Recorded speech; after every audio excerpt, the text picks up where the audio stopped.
आइए सबसे पहले डिस्कशन कर लें जल्दी से। ईएलपी नंबर 2 में सवाल नंबर 1 में एक करेक्शन है। वहां लिखा होना चाहिए H2O2, वहां लिखा होना चाहिए H2O2 नंबर 1 नंबर 2। प्यारे बच्चों, आपको वहां पर जो आंसर है वो भी होना चाहिए 4। डन। इसके अलावा कोई डाउट हो तो बताइए। 1 हाथ खड़े कर दें, 2 3 4। किसी बच्चे ने मुझसे सवाल नंबर 3 पूछा है। जिस बच्चे ने मुझसे सवाल नंबर 3 पूछा है, आप सबका ध्यान मुझे बोर्ड पे चाहिए। 2A से बना B प्लस 3C। अगर मैं इस रिएक्शन का ROR का एक्सप्रेशन लिखूंगा खुद से, तो शायद मैं ऐसे लिखूंगा RODA बाई 2 बराबर ROAB बाई 1 बराबर ROAC बाई 3। चलेगा? चलेगा। उन्होंने हमें प्रश्न में रेट ऑफ डिसअपियरेंस मतलब minus D by D T की वैल्यू दे रखी है K1 इंटू ए स्क्वायर। तो इस वैल्यू को सब्स्टिट्यूट करो बच्चों, तो K1 into A square by 2 बराबर यहां लिखा है K2 इंटू ए स्क्वायर, और शायद यहां ROAC की वैल्यू दे रखी है, देखना K3 into A square by 3। Done. मुझे ऐसा लगता है सवाल में अब कुछ बचा नहीं है, तो बस ये वैल्यू सब्स्टिट्यूशन का सवाल था और आपको करना था K1 बाई 2 बराबर K2 बराबर K3 बाई 3। डन है बच्चों? ये था हमारा सवाल नंबर 3। 4 5 6 7 7। किसी बच्चे ने मुझसे सवाल नंबर 7 पूछा है। जिस भी बच्चे ने मुझसे सवाल नंबर 7 पूछा, प्लीज फटाफट डिस्कशन लिखते चले, समय नहीं है कि हम रुकेंगे। सवाल नंबर 7 में आपको रेट दे रखा है मेरे प्यारे बच्चों R बराबर K इंटू RCl, हाँ या ना? अगर उन्होंने रेट ये दिया है तो आपको यही मानना पड़ेगा, यस और नो। और इस रेट लॉ के एक्सप्रेशन में NaOH नहीं है।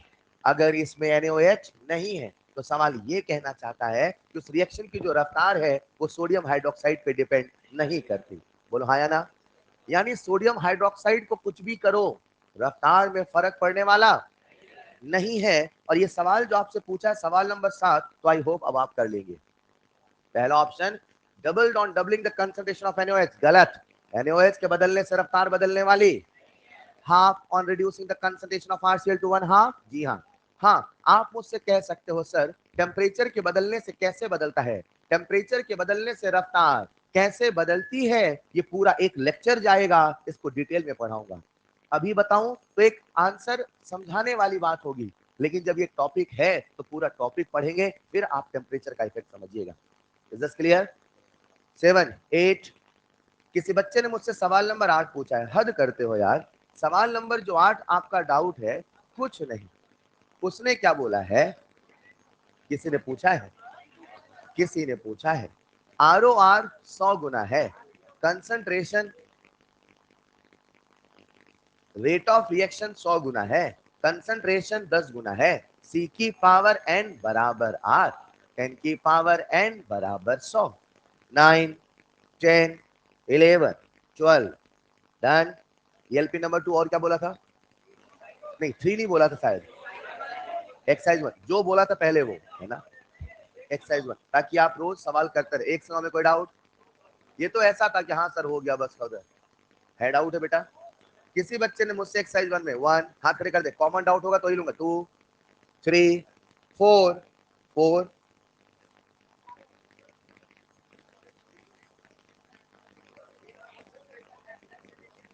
पढ़ाऊंगा स्यूडो ऑर्डर ना। अच्छा वो सवाल बीच में फंस गया है तो मना भी तो क्या था, 17 20 22 नहीं करना है, क्यों कर रहे थे वो? 1 से लेके 9 तक कोई डाउट? चलिए बंद करें मॉड्यूल। बढ़िया। कल का डिस्कशन बता दूं मैं, ईएलपी नंबर 3 एंड 6 9 तक बोला था ना। ऐसा करता हूं मैं अभी उसका डिस्कशन कर लेता हूं। आयनिक निकालो, आयनिक आयनिक जो बोला था पहले वो कर।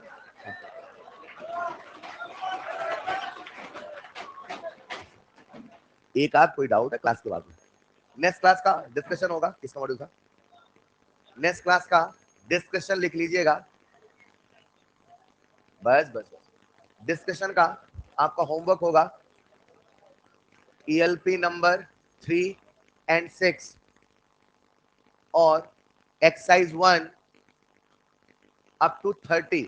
मुझे पता आपने 41 तक कर लिया है, मैं डिस्कशन कर रहा हूँ। रोज एक साथ बहुत नहीं कर सकते, थोड़ा थोड़ा हो जाए, क्योंकि आज की जो क्लास है वो काइनेटिक्स के लहजे सबसे इंपॉर्टेंट होने वाली है।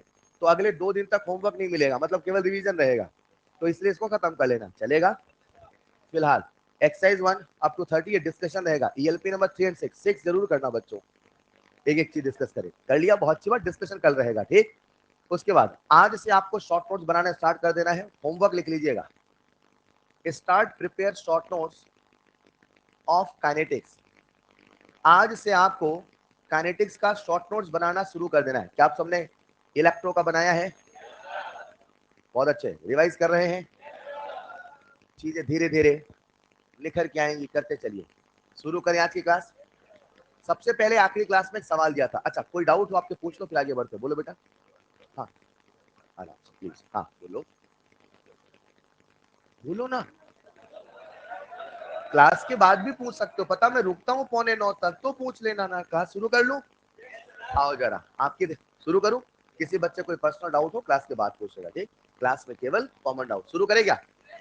लास्ट क्लास में हमने आपको एक सवाल दिया था, और शायद जहां आपसे आपका ध्यान चाहिए, शुरू करूं, जहां मैंने आपसे शायद पूछा था कौन सा स्टेप RDS है और कौन सा स्टेप इक्विलिब्रियम पे है। सवाल कुछ ऐसा था, मैं आपको याद दिला दूं, CH और Cl2 के बीच में रिएक्शन हो रही है, बोलो हाँ या ना। और जब CH और Cl2 के बीच में रिएक्शन हो रही है तो इसकी एक मैकेनिज्म दे रखी थी, और मैकेनिज्म जो मैंने आपको दे रखी थी वो कुछ ऐसी थी। Cl2 से बना था Cl+Cl, हाँ या ना। और दूसरे स्टेप में यहाँ पे CH और Cl का यहाँ पे रिएक्शन हुआ था। अब मुझे पूरा आपको ऑर्गेनिक होता तो Cl डॉट वगैरह लिख देता, समझ पा रहे हो ना। अभी बस ऐसे लिख रहा हूँ। तो क्या बना? CCl3+HCl। और स्टेप नंबर 3 में CCl3 और +Cl से बना था CCl4। कुछ ऐसा मैकेनिज्म दे रखा था, और मैंने इस रिएक्शन का रेट लॉ दे रखा है, R बराबर K इंटू CH की पावर 1 इंटू Cl2 की पावर हाफ। और मैंने कहा था इस मैकेनिज्म के आधार पे बताइए कौन सा स्टेप RDS और कौन सा स्टेप इक्विलिब्रियम में है। अब सवाल को करने का स्टैंडर्ड तरीका क्या है? हमें सबसे पहले एक स्टेप एज्यूम करना पड़ेगा, एक पॉइंट एज्यूम करना होगा। लेट्स इमेजिन मैंने माना कि जो पहला वाला स्टेप है RDS, मैंने माना, मान लो।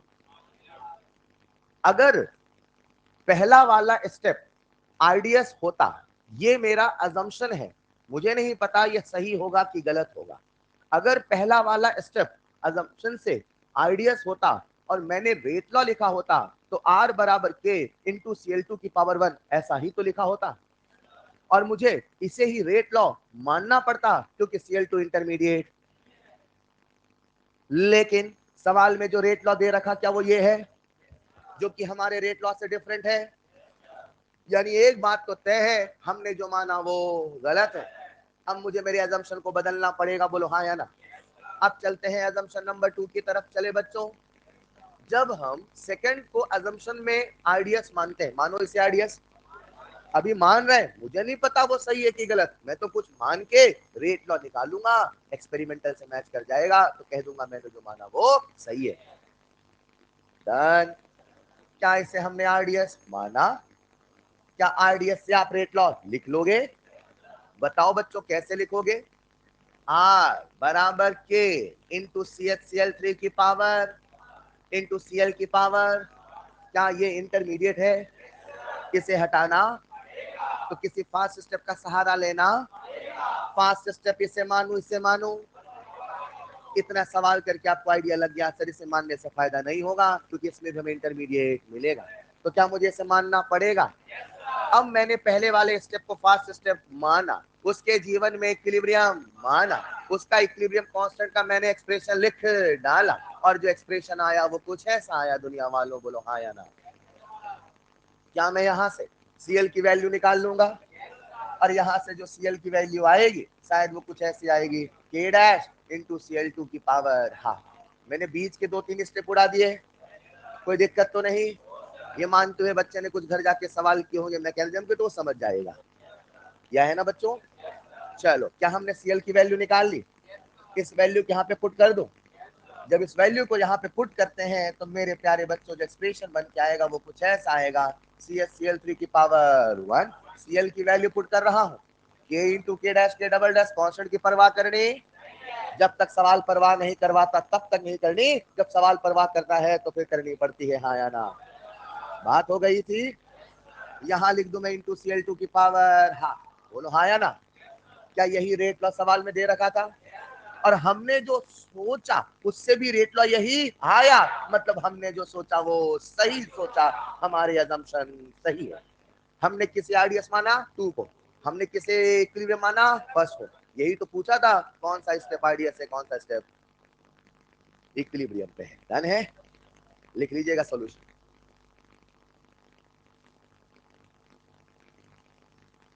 मैं ऑर्गेनिक केमिस्ट्री नहीं पढ़ाता, मैं ऑर्गेनिक केमिस्ट्री नहीं पढ़ाता, ठीक चलेगा। और हम डोमेन के बाहर बातें भी नहीं करते। बोलो बेटा,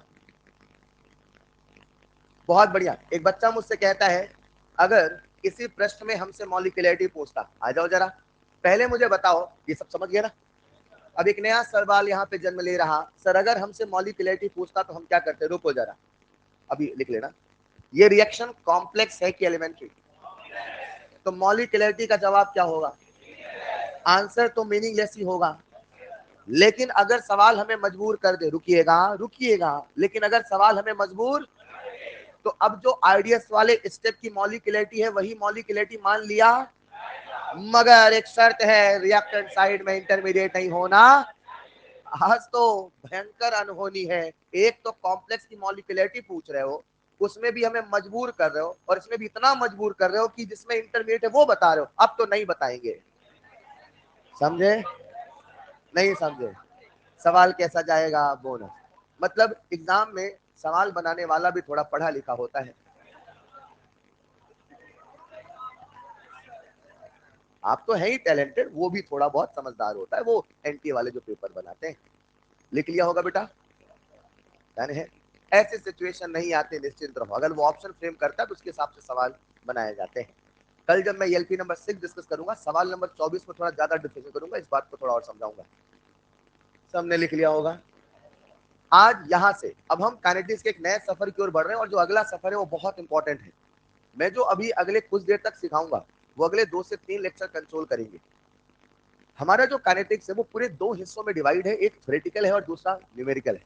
जो थ्योरेटिकल है ना, वो ग्रिपिंग में लाना जरूरी है, और जो न्यूमेरिकल है वो इसका बहुत आसान होता है। मैं जिन जिन बातों को कहूँ वैसे वैसे सोचिएगा, ठीक है प्यारे बच्चों। अब हम चलते हैं उस सवाल की खोज में जो काइनेटिक्स हमें सिखाता है। हमारी केमिस्ट्री के 3 सवाल। पहला सवाल आखिर कुछ क्यों होता है, दूसरा सवाल जब होता है तो कितनी हद तक होता है, और तीसरा सवाल किस रफ्तार से होता है।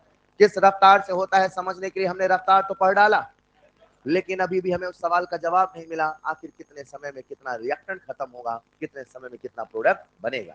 इन सवालों को करें तो करें कैसे? इन सवालों को करने के लिए अब हमें एक एक रिएक्शन की ऑर्डर को पढ़ना होगा। सर ऑर्डर को क्यों पढ़ना पड़ेगा? कोई रिएक्शन की रफ्तार कैसे कंसंट्रेशन के बदलने से बदलती है, इसका निर्णय ऑर्डर ही तो करता है। अरे अगर ऑर्डर 1 है मतलब कंसंट्रेशन के बढ़ने से रफ्तार बढ़ेगी, अगर ऑर्डर 0 है मतलब कंसंट्रेशन के बदलने से रफ्तार बदलने वाली। कैसे रफ्तार बदलती है, कितने समय में कितना रिएक्टेंट खत्म होगा, ये जानने के लिए पहले आपको समझना होगा अलग अलग ऑर्डर को। कॉपी में डालिएगा, next heading study of various order reactions. Study of various order reactions, study of various order reaction. शुरू के कुछ मिनट मैं आपको ये सिखाऊंगा कि हमारा पढ़ने का सीक्वेंस क्या होगा। सीक्वेंस सेट होगा, ये पूरा टॉपिक आपके दिमाग में होगा। जब मैं आपको ऑर्डर पढ़ाऊंगा तो सबसे पहले मैं आपको पढ़ाऊंगा जीरो ऑर्डर। क्या पढ़ाऊंगा? जीरो ऑर्डर के बाद फिर मैं आपको पढ़ाऊंगा फर्स्ट ऑर्डर। और जब फर्स्ट ऑर्डर हो जाएगा हमारा, एज पर एनसीईआरटी सुनना, आईआईटी का और नीट के सिलेबस में कैलटिक्स में बहुत अंतर है। हमारा जो नीट का सिलेबस है वो केवल जीरो फर्स्ट से ही डील करता है, लेकिन थोड़ा सा एक्स्ट्रा एज के चक्कर में मैं हल्का सा एनएफ ऑर्डर छू के निकल जाऊंगा, चलेगा?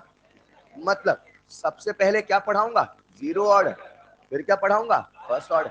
फिर nth ऑर्डर छू के निकल जाएंगे।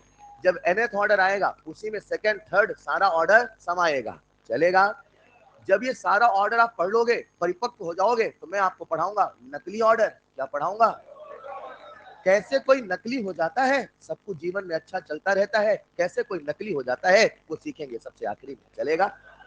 पहले ऑर्डर समझेंगे फिर नकली ऑर्डर समझेंगे, नकली ऑर्डर समझ के असली नहीं समझेंगे, पहले असली फिर नकली समझेंगे। Is this clear? मैं कोई भी ऑर्डर पढ़ाऊंगा, मेरा पढ़ाने का एक तरीका होगा। सबसे पहले कोई भी ऑर्डर पढ़ाने के लिए मैं आपको दूंगा उसका एक जीवन परिचय, इंट्रोडक्शन। क्या देंगे अपन? जीरो ऑर्डर पढ़ाऊंगा सबसे पहले इंट्रोडक्शन, परिचय, कौन कौन सी रिएक्शन जीरो होती है, पहचाने कैसे, कहाँ कहाँ है, कैसे, एंड सो ऑन, राइट। जब परिचय हो जाएगा तो फिर हम लोग, आपको लिखना भी है कॉपी में, लिखते चलना। फिर हम लोग प्यारे बच्चों, हाँ आधे सुन रहे हैं, बहुत बढ़िया बहुत बढ़िया, लिखते रहना। फिर मैं आपको बताऊंगा डिफरेंशियल रेट लॉ। सर ये क्या होता है? कुछ नहीं, रेट लॉ तो जानते हो, उसे डिफरेंशियल फॉर्म में लिख देना, डिफरेंशियल रेट लॉ, और डिफरेंशिएशन को इंटीग्रेट कर देना, इंटीग्रल रेट लॉ। मैं कोई भी ऑर्डर पढ़ाऊंगा सबसे पहले उसका इंट्रोडक्शन बताऊंगा, फिर DRL, फिर IRL, फिर कुछ छोटे छोटे फॉर्मूले हम निकाल के सवालों की प्रैक्टिस करेंगे। जब ये सारा कुछ हो जाएगा तो फिर मैं आपको पढ़ाऊंगा ग्राफ। क्या पढ़ाऊंगा? ग्राफ कैसे बनाते हैं, क्या नियम है, सो ऑन। जब ग्राफ भी हो जाएगा, सब कुछ आप बिल्कुल शानदार तैयार हो जाओगे, फिर हम शुरू करेंगे खेला। क्या शुरू करेंगे? और जब खेला भी खेल लोगे तो फिर मैं बताऊंगा हमारे एनसीईआरटी में ऐसी कितनी रिएक्शंस है जो उस पर्टिकुलर ऑर्डर के उदाहरण है।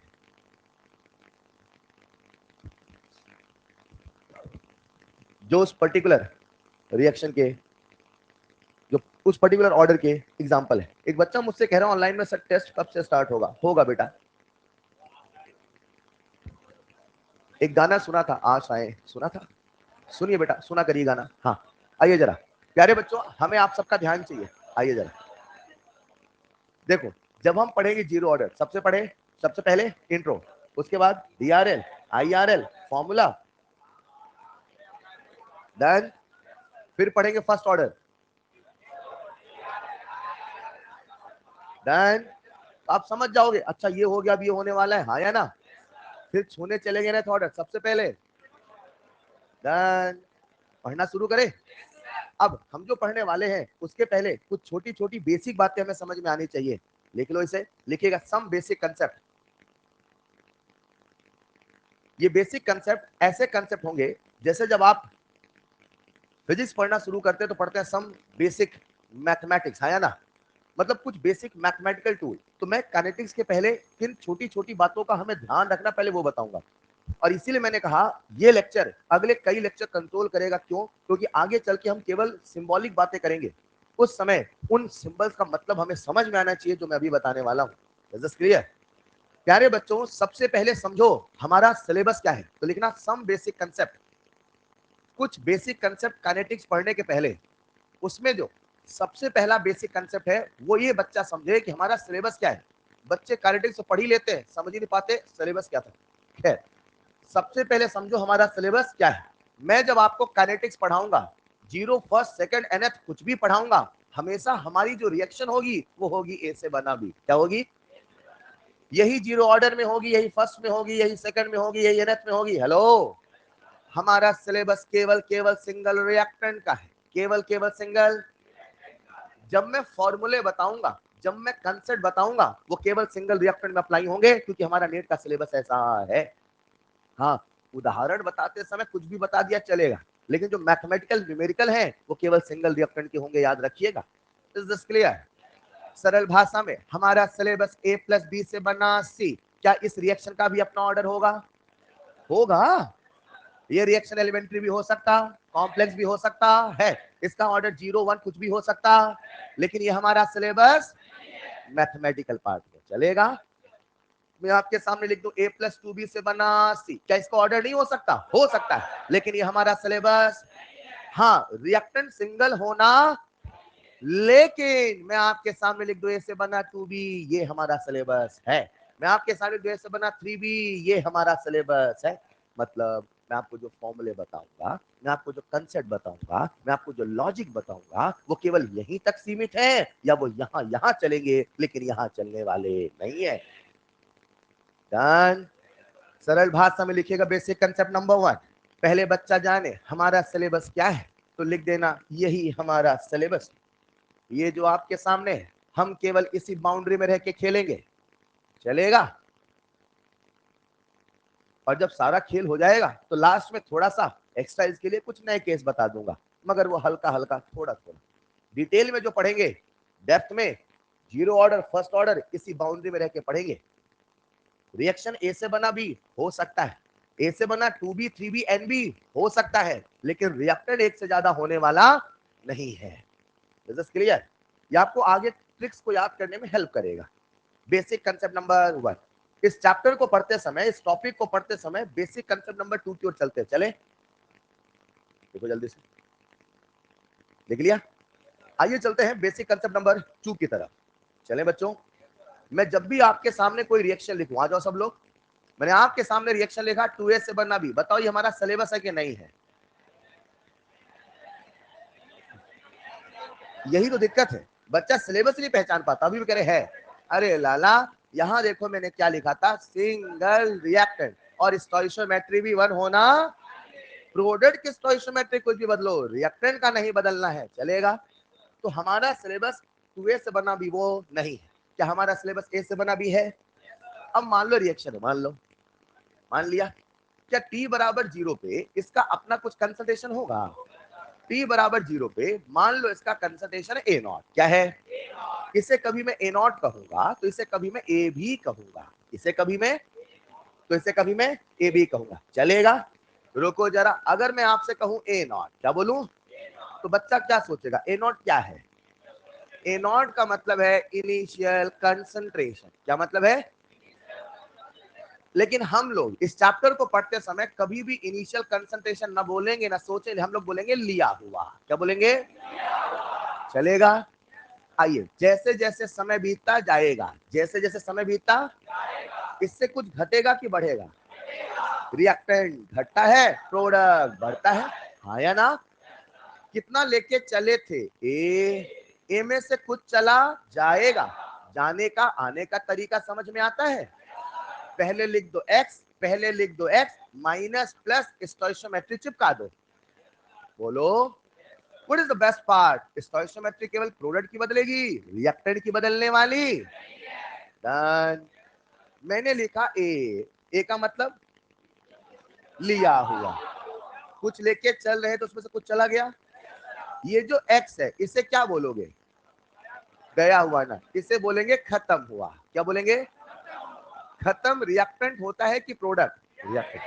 सुनो, x गया, x बना, x गया, x बना, लेकिन हम x को खत्म हुआ ही बोलेंगे, क्योंकि हमेशा जितना गया उतना बने कोई जरूरी 2x 3x भी तो आ सकता है।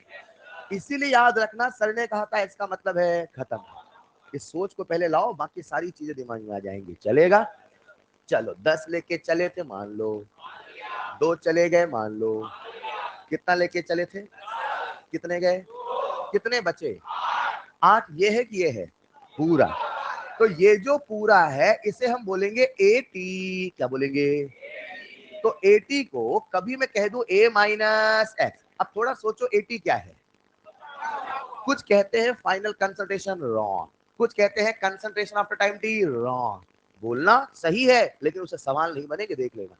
आपको क्या सोचना है, आपको क्या बोलना है? आप बोलोगे आज से रिमेनिंग कंसंट्रेशन। क्या बोलोगे?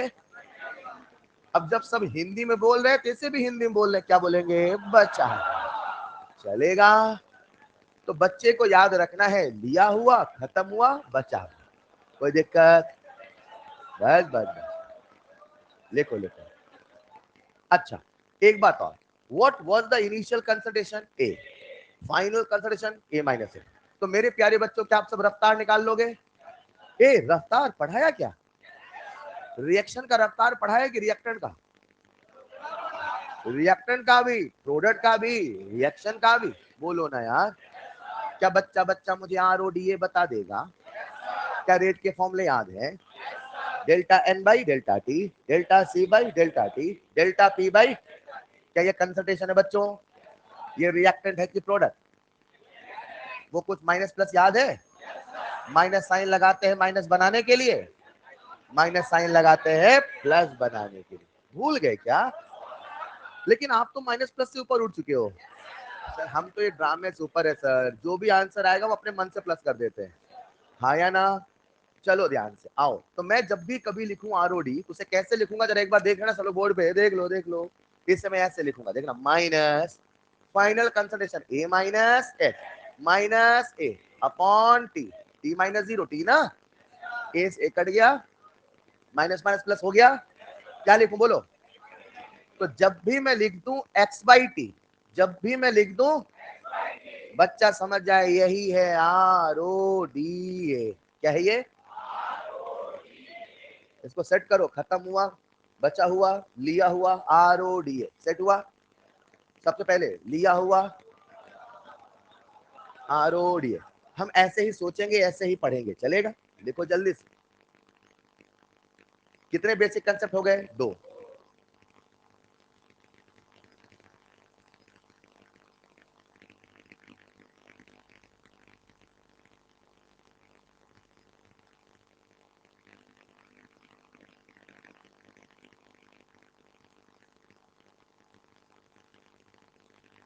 जब आप कोई कंसेप्ट लिख लें तो पहले को रिवाइज करते रहे, ये ना सोचे जंग जीत ली हम कोई, रिवाइज करते रहो। आप कुछ तो लिखने के बाद जरूर देखते रहो, तो नहीं लिखा अभी है? लिखिए।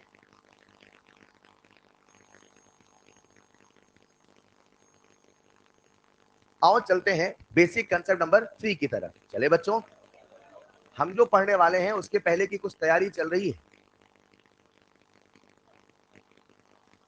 लिख लिया होगा सबने?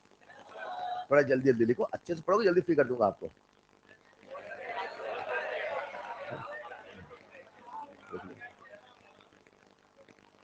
जल्दी फ्री चक्कर में आपने कितनी बार अच्छे से पढ़ लिया है, बोले आज भी पढ़ेंगे अच्छे से, ऐसा?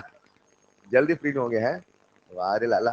चलो आइए चलते हैं बेसिक कंसेप्ट नंबर 3 की ओर। चले, लिख लो जल्दी से, सबने लिख लिया? चलिए, कितने कंसेप्ट हो गए? 2। अच्छे से याद, ये याद हो गया तो बाकी सब आसान है। आओ चलते हैं नेक्स्ट कंसेप्ट की ओर। प्यारे बच्चों, जब हम अलग अलग ऑर्डर को पढ़ेंगे, जब हम अलग अलग ऑर्डर को, अभी पढ़ने की तैयारी चले, ऐसा होता ना बेटा, पढ़ोगे तो ये आएगा वो आएगा, ये चल रहा है ना? अगर कभी हम आगे पढ़ेंगे तो कभी मैं लिख दूं ऐसे स्मॉल टी, क्या लिख दूं? स्मॉल टी का मतलब होता है टाइम, और कैपिटल टी का मतलब होता है टेम्परेचर। ये केमिस्ट्री का कन्वेंशन है। डन। स्मॉल टी बोले तो टाइम, कैपिटल टी बोले तो टेम्परेचर। अगर मैं कभी आपके सामने कुछ ऐसे लिख दूं टी एक्स, क्या लिखा? एक्स का मतलब, बस शुरू हो गए भूलना अभी से, यही याद करने के मूड से पढ़ो तो ही मजा आएगा। एक्स का मतलब खत्म। जब भी टी के नीचे लिखा जाएगा हमेशा खत्म हुआ ही लिखा जाएगा। इसको सेट करो, आगे जब मैं ग्राफ के सवाल दूंगा समझ नहीं पाओगे। मैंने लिख दिया T2/3, मतलब कितना खत्म हुआ? 2/3। कौन खत्म हुआ? रिएक्टर। मैंने लिखा T3/4, कितना खत्म हुआ? 3/4। कौन खत्म हुआ? रिएक्टर। यहाँ केवल खत्म हुआ ही आएगा, यहाँ केवल एक्स ही आएगा। इसको पहले सेट करो, सेट है। अब इसको पढ़ना कैसे? अगर कभी मैं आपके सामने लिख दूं टी एक्स, क्या लिख दूं? तो आपको सोचना है सर हमसे पूछ रहे हैं वो वाला समय, क्या पूछ रहे हैं? तो इससे मैं ऐसे बोलूंगा, वो वाला समय बताओ, वो वाला। इस तरीके सोचोगे ना तो आसान हो जाएगा पढ़ना, वो वाला। जब रिएक्टेंट का एक्स अमाउंट खत्म, लिख लो जरा नेक्स्ट बेसिक कंसेप्ट। जब रिएक्टेंट का एक्स अमाउंट खत्म हुआ, जब रिएक्टेंट का एक्स अमाउंट खत्म हुआ, जब रिएक्टेंट का एक्स अमाउंट खत्म हुआ। आसान है बच्चों? नीतीश इंग्लिश में तो बहुत कुछ बोल सकते हैं, वही तो मैं कहूंगा इंग्लिश फील नहीं आती फिर आगे। एक बच्चा कह रहा है सर डिसोसिएटेड बोल ले, बिल्कुल बोलो आप तो, लेकिन हम तो भाई साहब ऐसे बोलेंगे, लिया हुआ खत्म हुआ बचा, चलेगा? चलिए, लिख लिया होगा सबने। इस प्रकार से अगर कभी मैं आपके सामने लिख दूं टी एक्स, क्या लिख दूं? तो टी एक्स का सिंपल सा मतलब होगा प्यारे बच्चों, वो समय बताओ जब एक्स अमाउंट खत्म हुआ, हाँ या ना? कोई दिक्कत? आगे बढ़े, कितने बेसिक कंसेप्ट हो गए? चलो, पहला क्या था? हमारा सिलेबस। दूसरा क्या था? लिया हुआ, खत्म हुआ, बचा हुआ। बस। तीसरा क्या है? वो समय बताओ जब एक्स अमाउंट खत्म हुआ। आसान है। आओ चलते हैं बेसिक कंसेप्ट नंबर 4 की ओर। सब लोग बोर्ड पे आइए। प्यारे बच्चों, हमने लिया 100, मान लो इनिशियल अमाउंट ऑफ रिएक्टेंट है 100, मानो 100 का आधा, क्या बात है, 50 का आधा, का आधा, का आधा। सुनो, 100 लेके चले थे, 50 बचा है। 100 लेके चले थे तो कितना खत्म? ये जो मैंने इधर लिखा, ये जो मैंने इधर लिखा, ये है प्यारे बच्चों बचा हुआ। क्या है ये? अगर ये बचा हुआ है तो बताओ ये 80 है कि x है? कुछ भी बोले जा रहे। 80 है कि x है? 80। 80 का मतलब बचा हुआ, x का मतलब खत्म। याद हो जाएगा, निश्चिंत रहो, बस सुनते चलो। ठीक, ये जो लिखा ये 80 है कि x है? 80। और ये जो लिख रहा हूं x है। कितना बचा? 50। कितना खत्म? 50। आसान है। इन द सेम वे, अगर 25 है बचा तो बोलो कितना है खत्म? अरे सुनो ना, 100 लेके चले थे, 75 जाएगा तो 25 बच। डन। 100 लेके चले थे, 12 चला गया क्या? 12.5 बचा है। 12.5 तो कितना खत्म? मैं लिख देता हूं, मैं आपके लिए माइनस कर दूं, मैं कर देता हूं, ये है 87.5। डन। और बचपन में ऐसा पढ़ा था, 100 में जितने नंबर आते हैं वही परसेंट बन जाते हैं।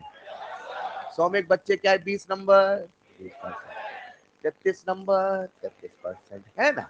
इन द सेम वे 6.25, आपके तो 99 आए होंगे, ये हो जाएगा 93.75। चलेगा? अच्छा, घबराओ नहीं, बहुत आसानी से याद होगा, अभी बताता हूँ। बस आप सेट कर लो, आधा आधा आधा, आधा आधा आधा। इधर हमें क्या बोलना है? 50, 75, 87.5। डन।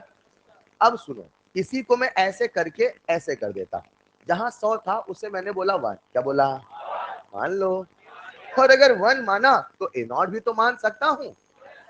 ए नॉट का मतलब लिया। बोल बोल के सेट कर लो दिमाग को। तभी मैं कह रहा हूँ बहुत इंपॉर्टेंट, ये सब शब्द दिमाग में नहीं होंगे ना तो आगे मैं कंसेप्ट बोल के सीधे निकल जाऊंगा और आप इन शब्दों को सोचते रहोगे, फिर हम रुक नहीं पाएंगे। ठीक है, ये माइंड में प्रोसेसिंग फास्ट करानी है, तो उसका काम यही है। अगले 10-15 मिनट चलेगा।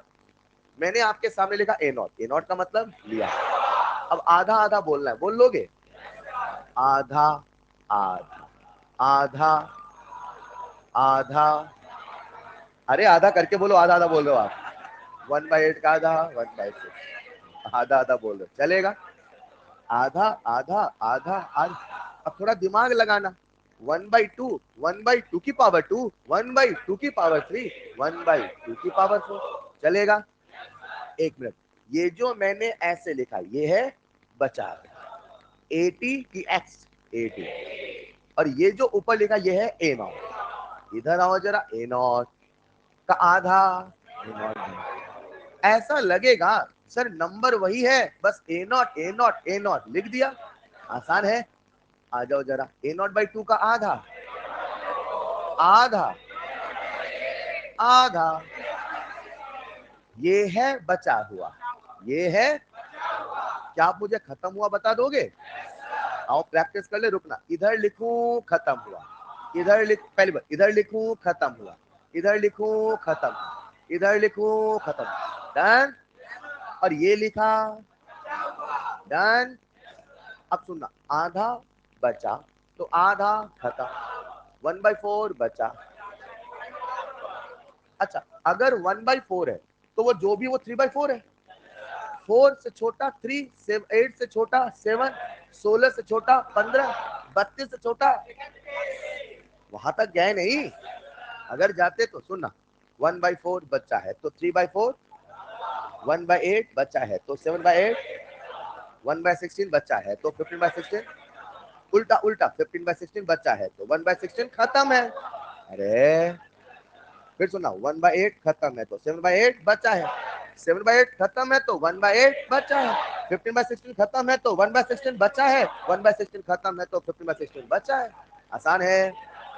एक मिनट, अरे इधर आओ, इधर आओ, आ जाओ, आ जाओ। ये जो आपके सामने लिखा आपको नंबर बताना है, बता दोगे बच्चों? यहाँ लिखा मैंने हाफ, यहाँ लिखा 3/4, यहाँ लिखा, यहाँ लिखा। ये नंबर का गेम सेट है माइंड में। इधर आओ, जाओ, आ जाओ, सब लोग बता दोगे? आप कुछ नहीं सर, 1 की जगह NOT तो लगाना है। कितने बच्चे बता देंगे? बता दोगे? बस मैं एरो बनाऊं, बता देना। बोलो, एक स्वर में बोलो तो अच्छा लगे। सभी से बन रहा है 7 A0 भाई। आ जाओ, आ जाओ, आ जाओ। रुको, अब एक छोटा सा खेल खेलते, खेल ले। ये बताओ बचा हुआ क्या है? 80 के x और खत्म हुआ। जो पूछू मैं बोलूं x तो आप बताना 80, ठीक? खेले खेल। x बराबर 7/8, 80 बराबर डन। अभी सिंबल बोल रहा हूं, फिर हिंदी में बोलूंगा, ठीक? खत्म हुआ है 15/16। क्या बात है, बता दोगे क्या? आज टाइप करने वाले टाइप नहीं कर पाएंगे क्या? जल्दी चल रहा गेम बेटा?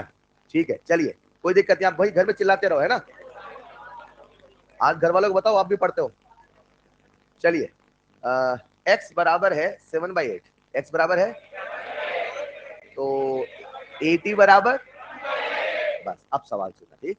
एक रिएक्शन है, उसमें रिएक्टेंट, उसमें रिएक्टेंट 3/4 खत्म हो गया, उसमें रिएक्टेंट 3/4, तो बताओ 1/4 बचा है। डन। रुकना ध्यान से, जब मैं आपके सामने टी लिख रहा था तो टी के नीचे क्या लिखते थे? खत्म हुआ। हाँ, क्या लिखते थे? अब बताना, मेरे पास एक रिएक्टेंट है, मेरे पास एक, उसकी कंसंट्रेशन A0 है मान लो, और अब वो जो 80 है वो है मेरे लाला 3/4 A0। तो बोलो T बराबर क्या होगा? समझे कि नहीं समझे? नहीं समझ पाए? ये है खत्म हुआ, ये है बचा हुआ। बचा हुआ 3/4, खत्म हुआ 1/4, बचा हुआ 1/4, खत्म हुआ 3/4। डन। खेल खेलेंगे उसके पहले आओ एक नंबर याद कर लेते हैं। प्यारे बच्चों, आई होप आपको इतना याद हो गया। अब इसे ऐसे समझते हैं, मैंने आपके सामने यहाँ पे लिखा खत्म हुआ, क्या लिखा? चलो बचा हुआ लिख देता हूँ पहले, ठीक है? चलेगा? आधा बचा, 1/4 बचा, 1/8 बचा, 1/16 बचा। याद आया? आधा आधा आधा, 100, 50, 25, 12.5। याद आया ना? ये क्या था? 50। ये क्या था? 25। भूल गए? ये क्या था? 12.5। ये क्या था? और अब दिमाग में सेट कर लो, सेट कर लो। हाफ ही 50% है, 1/4 ही 25% है, 1/8 ही 12.5% है, 6.2 है। ध्यान हुआ? नहीं हुआ? हो गया? एक बच्चा कह रहा है तो कल तक केमिस्ट्री पढ़ाते थे। पढ़ाऊंगा बेटा, केमिस्ट्री भी पढ़ाऊंगा, तैयारी कर रहे हैं हम लोग। ठीक है, आओ आगे। क्या यहाँ लिखा है? खत्म हुआ। क्या लिखा है? ये हुआ लग रहा है, लग रहा है। अच्छा, मान लो ये है खत्म हुआ, चलेगा? बताओ कितना बचा? हाँ, हाँ खत्म 1/4।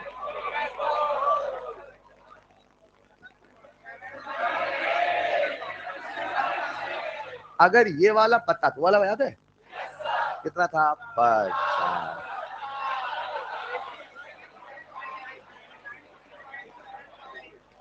ऐसा क्यों लग रहा है आप नॉइस पोल्यूशन कर रहे हो? याद हो रहा है ना? अब कुछ पूछने वाला, पूछ लो। यार आप सब 12वीं पास तो होना, हाफ तो आपको 5वीं में याद हो गया था 50%। हाफ 50, 5वीं क्या तीसरी चौथी में याद हो गया था? नहीं नहीं, 5वीं में याद हुआ था, है ना? हाफ 50% है 5वीं में। अरे 12वीं पास तो 3/4 75 सबको याद है। याद है कि नहीं याद है? 3/4 75 बच्चे बच्चे को याद है। दिक्कत यहाँ से आती है 7/8 तो 87.5। याद हुआ कि नहीं याद हुआ? 3/4, 3/4 कितना है? 75। 7/8 कितना? याद हो गया नहीं? यार ये क्या कर रहा हूँ, याद हो गया? एक मिनट, एक मिनट।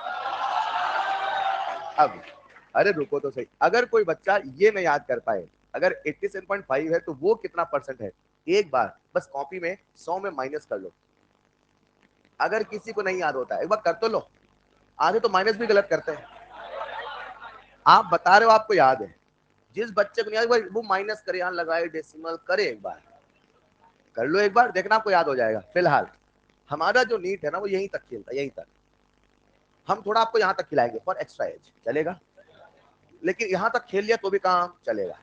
बचपन से याद था, ये तो 12वीं में याद हो गया था, 12वीं पास हो ना, ये तो याद ही हो गया डन। अरे समझे नहीं समझे? 15/16 कितना आया? 93.75%, चलेगा? अब जल्दी से आपको कॉपी में लिखना तूफान की गति से, बस बस बस।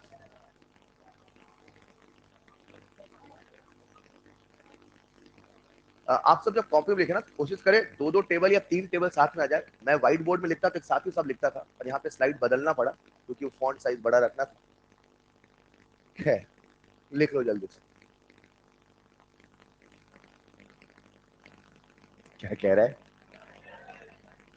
है? बस बस,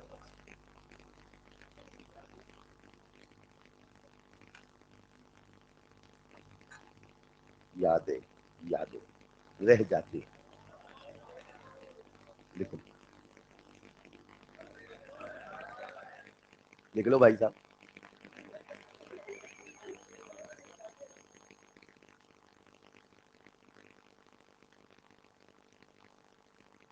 सबने फीस जमा की, बेटा वेट कर लो थोड़ा सा।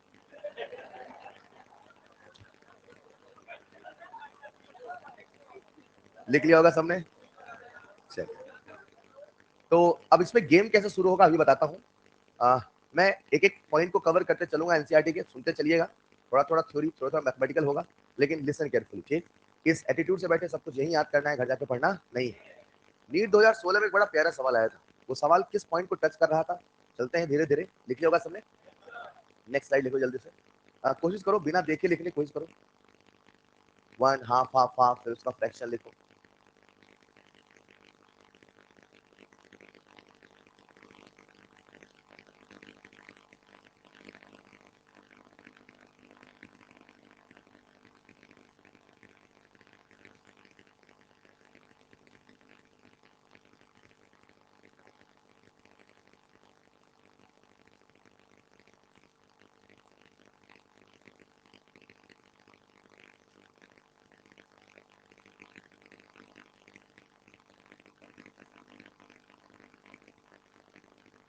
मेहनत कर रहे हैं ना आप लोग? अभी पेपर नहीं हो रहा, मेहनत मत छोड़ देना बच्चों, है ना? सितंबर और बहुत महीने कम बचे, मतलब तब जैसे दिवाली आती है ना, दिवाली के बाद समय बहुत तेजी से जाता है, फिर बच्चों को हर चीज का एक प्रेशर फील होने लगता है। तो आपसे रिक्वेस्ट कर रहा हूँ, बस अभी से जितना हो गया है इतना परफेक्शन में रखना, रिवीजन का समय ना मिले तो भी कोई दिक्कत ना है। मतलब आप अभी तक जितना पढ़ चुके हैं वो सब परफेक्ट होना चाहिए। गिने चुने महीने बचने वाले हैं, नवंबर कब आएगा पता है, और नवंबर के बाद कब मई आता पता है। मतलब दिवाली आप जब लौट के आओगे ना तो सबले बहुत तेजी से और चीजें बहुत जल्दी बदलती हैं। तो कुल मिला के मई आने वाला है, मई आने वाला है, मैं ये कहना चाह रहा हूँ। समय पता नहीं चलेगा, उसके बाद छुट्टियां नहीं, कुछ नहीं, बहुत रूटीन चीजें चलती हैं। तो लगे रहिए, मौका मत देना रिपीट करने का प्लीज, है ना? तुमने लिख लिया होगा? सही लेना। सिलेक्शन हो ना हो, मन में मलाल ना हो, इस बार याद रखना, पूरी मेहनत कर लो, जो आपकी क्षमता है पूरा झोंक दीजिए, और होगा यार। आप सब बहुत अच्छा कर रहे हैं, बस जैसे पेपर स्टार्ट हो तो शुरू हो जाइएगा बिल्कुल नंबरों की बौछार, है ना? जब भी होगा जल्दी हो जाएगा, कभी ना कभी तो होगा, ऐसा थोड़ी सीधे नीट देने जाओगे।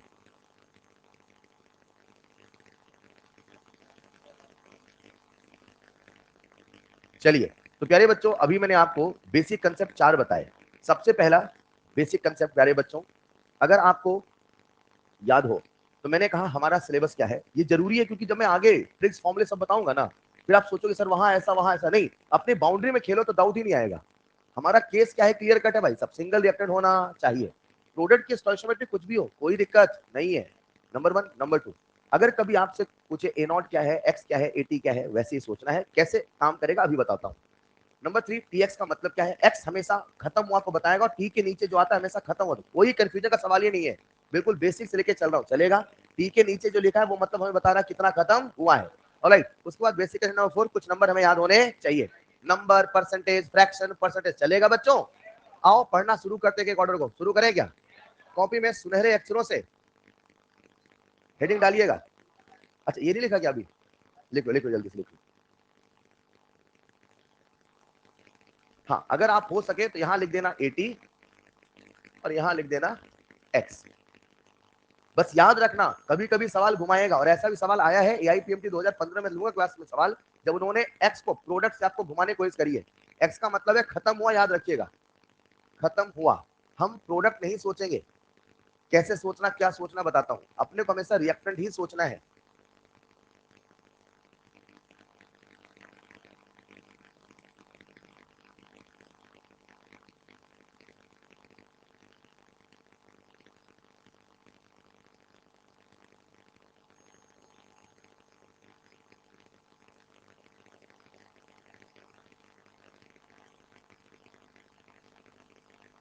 जैसा मैंने कहा, मैं कोई भी ऑर्डर पढ़ाऊंगा, सबसे पहले इंट्रोडक्शन, DRL, IRL, कुछ फॉर्मूला, ग्राफ, न्यूमेरिकल और एग्जांपल, बिल्कुल सेट है। तो आप जब भी कोई ऑर्डर रिवाइज करना तो उंगलियों पे ऐसे रिवाइज करना, उसका इंट्रोडक्शन क्या था, उसका DRL क्या था, IRL, ये हेल्प करेगा पूरे ऑर्डर को रिवाइज करने में। चलेगा? चलिए चलते हैं प्यारे बच्चों, कॉपी में डालिएगा next heading, zero order reaction. सबसे पहले हम बातें शुरू करते हैं जीरो ऑर्डर रिएक्शन से। कॉपी में सुनहरे अक्षरों से डालिएगा जीरो ऑर्डर रिएक्शन। ये क्या है? जैसा मैंने कहा सबसे पहले क्या बताऊंगा, इंट्रोडक्शन। आओ थोड़ा सा परिचय देता हूं। ये जो परिचय होगा ना, ये जीरो ऑर्डर के बारे में आपको आंखें खोल देगा, समझाएगा अरे कैसी रिएक्शन होती है जीरो ऑर्डर। सबसे पहले बिल्कुल बेसिक शुरू करता हूं, सब लोग बोर्ड पे आओ। मान लो मेरे पास एक रिएक्शन है, ए से बना भी, मान लो अगर ये जीरो ऑर्डर है, अगर ये, तो क्या मेरे प्यारे बच्चों इसका रेट लो R बराबर K इंटू A की पावर 0 होगा। ए रुको, इसका ऑर्डर क्या है? क्यों है? क्यों है? मैं ये नहीं पढ़ा रहा हूँ ऑर्डर जीरो क्यों है, मैं ये पढ़ा रहा हूँ ऑर्डर जीरो है तो क्या क्या है। क्योंकि हम कहते हैं ऑर्डर एक्सपेरिमेंटल है, वो है तो वो है, वो क्यों है हम ये सीख नहीं रहे। कभी मन में सवाल मत आने देना उसका ऑर्डर 1 क्यों है, क्योंकि वो है। जीरो क्यों है, क्योंकि वो है। अब है तो क्या क्या है वो बता रहा हूँ। चलेगा? एक बात, अगर इसका ऑर्डर जीरो है यानी कंसंट्रेशन बदलोगे तो रफ्तार बदलने वाली, क्यों रेट कांस्टेंट नहीं बदलेगा? सर वो तीन ही चीजों के बदलने से बदलता है, एक है रिएक्शन, एक है टेम्परेचर, एक है कैटलिस्ट, चौथा कोई पैमाना नहीं है। यानी कि कंसंट्रेशन बदलोगे मगर रफ्तार बदलने वाली। इसे बच्चा ऐसे सोचे जैसे कि सरकारी गाड़ी, जैसे कि सरकारी, एक सवारी बैठे वही रफ्तार, 10 सवारी बैठे वही रफ्तार, भर जाए गाड़ी वही रफ्तार। हमारे सिलेबस में दो ऑर्डर डिटेल में है, एक है जीरो और एक है, जीरो को मैं बोलता हूं सरकारी और फर्स्ट को बोलता हूं मैं फरारी। चलेगा? एक है सरकारी और एक है फरारी। कैसे क्या होगा बताता हूं। अभी फिलहाल लिखना first point, rate is independent of concentration. Rate is independent of concentration of reactant. Rate is independent of concentration of reactant. अगर दुनिया में कोई रिएक्शन ऐसी होती है जिसकी रफ्तार कंसंट्रेशन ऑफ रिएक्टेंट पे डिपेंड नहीं करती, वही जीरो ऑर्डर होती है। एक बच्चा मुझसे कहता है सर वो कहां, क्यों, कैसे होती है? हेलो, जानते हो यूं तो, जानते हो यूं तो कोई भी रिएक्शन जीरो ऑर्डर नहीं होती। हाँ? अगर जीरो ऑर्डर है तो कंसंट्रेशन बदलने से रफ्तार बदलने वाला, लेकिन जानते हो यूं तो कोई रिएक्शन जीरो ऑर्डर नहीं होती। एनसीईआरटी कहता है ये बहुत बहुत बहुत रेयरली होती है, और जब भी होती है बड़ी मुश्किलों से बड़े इंतजाम से होती है। ये जब भी होती है बड़े मुश्किलों से बड़े, आपके आसपास न जाने कितने रिएक्शन हो रही, बोलो हाँ या ना। मैंने कहा ये रिएक्शन का ऑर्डर बताओ, सब बताना मगर जीरो ऑर्डर सोच के बताना। यूं ही कोई रिएक्शन जीरो ऑर्डर नहीं होती, ये जब भी होती है बड़ी मुश्किलों से बड़े इंतजाम से होती है। हेलो, लिखिएगा next point, very uncommon reaction. जब मैंने अनकॉमन बोला तो बच्चे को समझना पड़ेगा, मतलब हमारे आसपास जितनी भी रिएक्शन हो रही हैं उनका ऑर्डर पहले जीरो बता दो, ये बहुत बहुत रेयर है। जीरो ऑर्डर रिएक्शन, रुको जरा, आप सब भी एलिमेंट्री कॉम्प्लेक्स पढ़ के आए क्या? जो जीरो ऑर्डर रिएक्शन है वो एलिमेंट्री है कि कॉम्प्लेक्स है?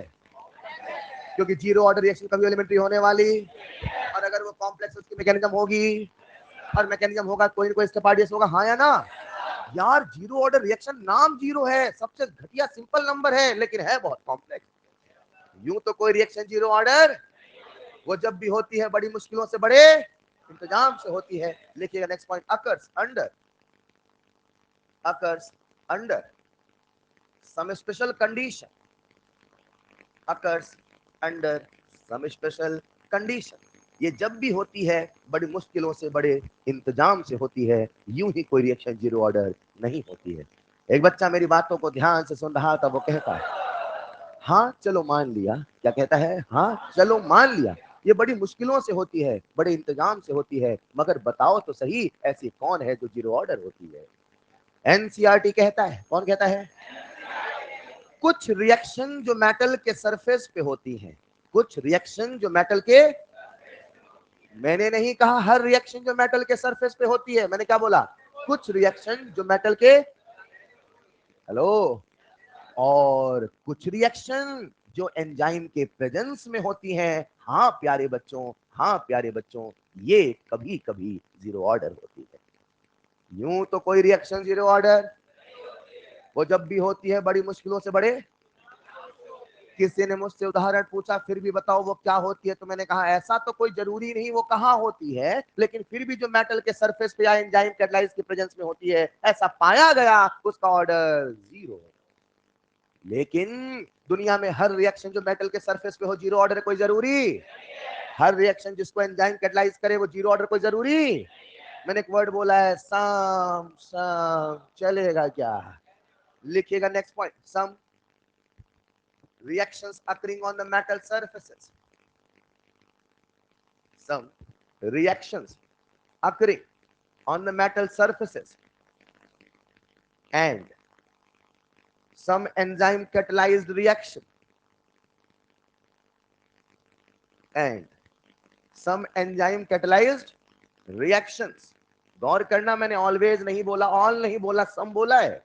और एनसीईआरटी में ऐसे लिखा है सम एंजाइम कैटलाइज्ड रिएक्शन, मतलब दुनिया के हर एंजाइम कैटलाइज्ड जीरो ऑर्डर कोई जरूरी? मैं आगे न्यूमेरिकल भी कराऊंगा जब एंजाइम कैटलाइज को फर्स्ट ऑर्डर बोलूंगा, चलेगा? अभी फिलहाल मैंने बोला कुछ मेटल के सरफेस पे होने वाली और कुछ एंजाइम से कैटलाइज होने वाली रिएक्शन किस ऑर्डर की होती है? Zero order. यूं तो कोई रिएक्शन जीरो ऑर्डर नहीं होती, वो जब भी होती है बड़ी मुश्किलों से बड़े इंतजाम से होती है, फिर भी मेटल के सरफेस पे और एंजाइम के प्रेजेंस में होने वाली रिएक्शन का ऑर्डर जीरो होता है। अरे बोलो ना, अगर समझ पाया तो मुझे सबका ध्यान बोर्ड पे चाहिए, वेरी वेरी इंपॉर्टेंट। आओ जरा, मैंने आपके सामने रिएक्शन लिखा 2HI से बना H2+I2, क्या ये रिएक्शन है? क्या इसका अपना ऑर्डर होगा? मैंने यूं ही पूछा ऑर्डर, तुक्का लगाओ, क्या तुक्का लगाओगे? 0 1 2 सर सब बोलेंगे मगर जीरो ना बोलेंगे, क्योंकि यूं ही किसी रिएक्शन का ऑर्डर जीरो नहीं होता। ये मतलब है कहने का। डन। 1 कह देना, 2 कह देना, जो मन में आए वो कह देना, वो कब कहोगे वो भी आगे पढ़ाऊंगा, लेकिन जीरो कहने के पहले सोचना, क्योंकि यूं ही कोई रिएक्शन जीरो ऑर्डर। लेकिन अगर इस रिएक्शन को मैंने कराया होता गोल्ड के सरफेस पे, गोल्ड मेटल है कि नहीं है? अगर मैंने गोल्ड के सरफेस में कराया, अरे गोल्ड पे करा रहे हो, इतना इंतजाम, अरे हाँ या ना? अब बताओ क्या इसका ऑर्डर जीरो हो सकता है? जी हाँ साहब, इसका ऑर्डर जीरो हो सकता है। In the same way NCERT हम सबके सामने रिएक्शन लिखता है अमोनिया का डिकम्पोजिशन। हर बच्चा सुन रहा है ना? अमोनिया का डिकम्पोजिशन नाइट्रोजन और हाइड्रोजन में हुआ। किस में हुआ? मैंने कहा इसका ऑर्डर बताओ, क्या बोलोगे? पहले रिएक्शन देखो, कुछ स्पेशल इंतजाम लग रहा है, कुछ विधिवत कुछ किया है मैंने, वहां इंतजाम किया कि नहीं किया? यूं ही कोई रिएक्शन जीरो ऑर्डर नहीं होती, वो जब भी होती बड़ी मुश्किलों से बड़े इंतजाम से होती। इंतजाम तो करो कुछ। अभी इसका ऑर्डर पूछू तो क्या कहोगे? सर सब कहेंगे लेकिन जीरो ना कहेंगे। हेलो, जो कहने वाला हूं पूरी क्लास का ध्यान चाहिए। एनसीईआरटी लिखता है अगर यहाँ पे टेम्परेचर 1130 केल्विन कितना हो, और उसने कहा अगर यहाँ पे प्लेटिनम का सरफेस, किसका सरफेस? क्या प्लेटिनम एक डी ब्लॉक एलिमेंट है? प्लेटिनम के सरफेस पे अमोनिया का जो डिकम्पोजिशन होता है वो जीरो ऑर्डर होता है। मगर मैं जो कहने वाला हूं उसके पहले आपको मुझे एक छोटा सा कंसेप्ट सिखाना होगा सरफेस केमिस्ट्री का। क्या हर बच्चे ने नाम सुना है? सरफेस केमिस्ट्री में आप सबको पढ़ाया जाता है एडजॉर्प्शन। क्या आप सबने पढ़ा है? सरफेस की तरफ आना, आके चिपक जाना, एडजॉर्प्शन कहलाना। हेलो, सरफेस की तरफ आके चिपक, एडजॉर्प्शन क्या है? जरा सुनिएगा बच्चों, मान लेते हैं ये मेरे पास प्लेटिनम है। कौन है ये? प्लेटिनम डी ब्लॉक है, पी ब्लॉक है? क्यों, पी से शुरुआत तो पी होना चाहिए ना। अच्छा जरा सुनिएगा, प्लेटिनम ये डी ब्लॉक है कि नहीं है? अरे हाँ या ना। और ऊपर मान लो गैसेस के मॉलिक्यूल मंडरा रहे हैं, मान लो गैसेस के मॉलिक्यूल स्टैच्यू स्टैच्यू खेलते क्या? अरे ब्राउनियन मोशन होता है यार, हाँ या ना।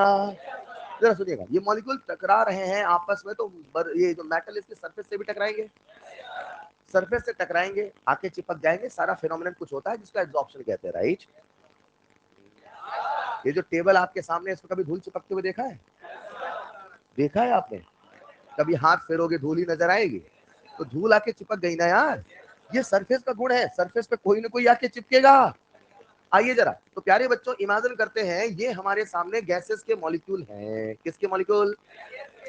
ये मॉलिक्यूल आए, आके चिपक गए, यही कहलाता है एब्जॉर्प्शन। क्या कहलाता है? अब आपने क्या किया, वहां पे प्रेशर बढ़ाया। बढ़ाओ प्रेशर। क्या बढ़ाया? कैसे बढ़ाया? फूंक मार के, वॉल्यूम कम करके, राइट। बहुत बढ़िया। आप जब पिस्टन कम करोगे तो वॉल्यूम कम हुआ, कंप्रेस करोगे तो वॉल्यूम कम हुआ। प्रेशर बढ़ा कि नहीं बढ़ा? बढ़ाओ जरा प्रेशर। जब प्रेशर बढ़ाओगे तो बताओ मॉलिक्यूल पास पास आएंगे, दूर दूर? और जब मॉलिक्यूल पास पास आएंगे, जब मॉलिक्यूल पास पास आएंगे तो ज्यादा टकराएंगे, डिस्टेंस घटेगी, अट्रैक्शन बढ़ेगा, एब्जॉर्प्शन ज्यादा होगा। यानी आप सब मानते हो प्रेशर के बढ़ाने से एब्जॉर्प्शन बढ़। ये जो आपने सोचा, ऐसा ही सोचा करते थे एक साइंटिस्ट, उनका नाम था फ्रेडलिक। क्या नाम था? बस उन्होंने क्या कहा, जरा सुनिएगा। उन्होंने क्या कहा? उन्होंने कहा मेरे प्यारे बच्चों, जैसे जैसे प्रेशर बढ़ाओगे, मैं जो कहने वाला हूं उसके पहले ज्ञान हमें पहले से पता होना चाहिए। पता है तो ठीक है, नहीं पता तो रिवाइज कर लो, चलेगा। जैसे जैसे प्रेशर, मैं कहने वाला कुछ यहाँ हूं, लेकिन उसका रिलेशन कुछ यहाँ से आने वाला है। समझ पा रहे हो? ये वो पॉइंट है जो कहाँ पढ़ाते हैं, सरफेस में। मैं बस बता रहा था कि मेरी बात को आप तुरंत कैच करना, चलेगा। रुको जरा। तो प्यारे बच्चों जैसे जैसे प्रेशर बढ़ाएंगे, जैसे जैसे मॉलिक्यूल पास पास आएंगे, ज्यादा चिपक जाएंगे। ये कॉमन सेंस है ना। लेकिन फ्रेडरिक साहब ने एक्सपेरिमेंट किया और उन्होंने ये पाया, हाँ ये सच है कि प्रेशर के बढ़ाने से एब्जॉर्प्शन बढ़ता है, मगर ऐसा नहीं निरंतर काल तक बढ़ता है। एक दिन ऐसा आएगा सब कुछ थम सा जाएगा। इसे कहेंगे अपन रीजन ऑफ हाई प्रेशर, हाँ या ना। क्या हाई प्रेशर में एब्जॉर्प्शन का जो रेट होता है वो कांस्टेंट होता है? अब जो कहने वाला हूं मेरी बात समझ जाओगे सब लोग, इधर आओ। आओ, मुझे कुछ कहना था ऑर्डर के बारे में, ठीक? फील करना एक बार में, आओ। ये अमोनिया का क्या हो रहा है? डिकम्पोजिशन। लेकिन डिकम्पोजिशन होने के पहले अमोनिया का प्लेटिनम पे होता है एडसॉर्प्शन। क्या होता है? यानी पहले अमोनिया का होगा एडसॉर्प्शन और फिर होगा डिकम्पोजिशन। पहले चिपकेगा फिर टूटेगा। पहले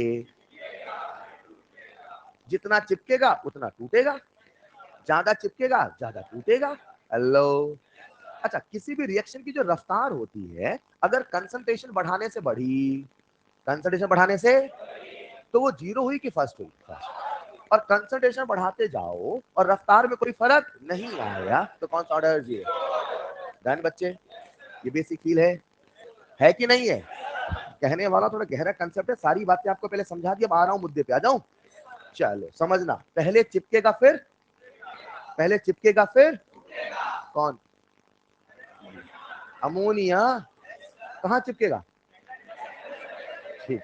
इमेजिन करते प्यारे बच्चों, ये है हमारे सामने प्लेटिनम, मान लो, मान लिया। अभी प्रेशर है लो, मान लो। कैसा प्रेशर है? और यहाँ पे कौन से गैसेस का मॉलिक्यूल है? उसकी बात चल रही ना बेटा। तो अमोनिया मॉलिक्यूल सरफेस पे आएंगे, आके चिपक, एड्सॉर्प्शन क्या है? डन। सब बढ़िया चल रहा था, प्रेशर कम था, आते थे, चिपकते थे, टूटते थे, चल रहा था, हाँ या ना। पहले होगा एड्सॉर्प्शन, फिर होगा, पहले चिपकेंगे बाद में। एक बार में कैच करना, मजा आएगा, सुनिएगा। अभी प्रेशर कैसा है? लो। जैसे जैसे प्रेशर बढ़ाते, जैसे जैसे प्रेशर बढ़ाते, मॉलिक्यूल ज्यादा चिपकता, चिपकेगा ज्यादा टूटेगा ज्यादा, चिपकेगा ज्यादा। ऐसा नहीं लग रहा? जैसे जैसे प्रेशर बढ़ा रहे हो, प्रेशर बढ़ाने के लिए या तो वॉल्यूम घटाओ या तो ज्यादा गैस भर दो। अरे अमोनिया भर के भी तो प्रेशर बढ़ा सकते हैं। भरो अमोनिया, भरो भरो, प्रेशर बढ़ रहा है। अमोनिया ज्यादा चिपक रहा है, ज्यादा टूट रहा है, कंसंट्रेशन बढ़ने से रफ्तार बढ़ रही है, ऐसा नहीं लग रहा, ऑर्डर फर्स्ट हो रहा है। बोलो।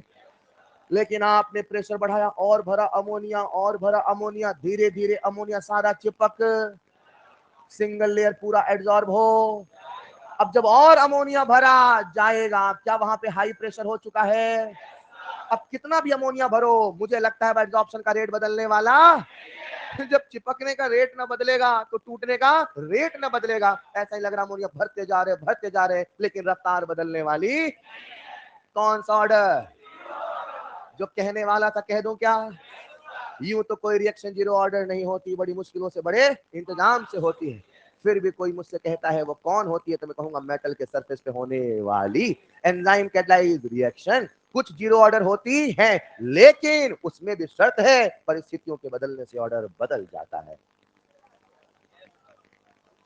परिस्थितियों के बदलने से ऑर्डर, वही मेटल के सरफेस पे अगर प्रेशर लो है तो फर्स्ट ऑर्डर आता है, और हाई प्रेशर है तो जीरो ऑर्डर आता है। अगर किसी रिएक्शन का ऑर्डर जीरो है तो निरंतर का अर्थ जीरो है, ऐसा नहीं है। Is this clear? लिखिएगा नेक्स्ट पॉइंट एग्जांपल जल्दी से। हाँ, वो तो बाकी सारे पैरामीटर सेम ही लेके चलते हैं, सब बदलोगे तो फिर समझ ही नहीं पाएंगे ना किसके बदलने से क्या हुआ। जिस पैरामीटर की बात की जाती है केवल उसी को सोचना होता है।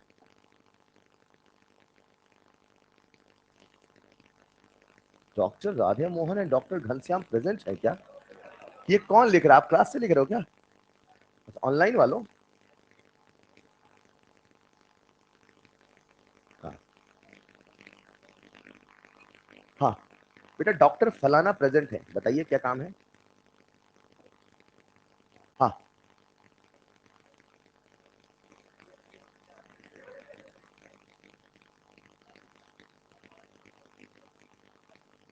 लाला, तब तो मैंने ये भी कहा था मैथमेटिकल फॉर्मूला डेरिवेशन सब वन का पढ़ाऊंगा। एग्जाम्पल भले मैं कुछ भी लिख दूं, वो एग्जाम्पल है, लेकिन जो फॉर्मूला बताऊंगा वो इस रिएक्शन का नहीं बताऊंगा, वो केवल ए से बना बी का ही बताऊंगा। चलेगा बच्चों? सुन रहे हो ना? चलिए,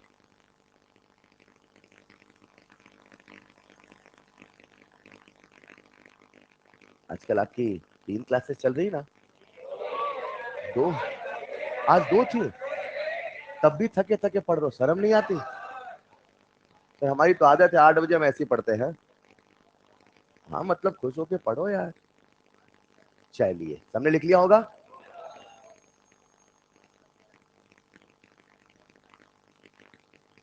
2 लेक्चर हुआ आज बस?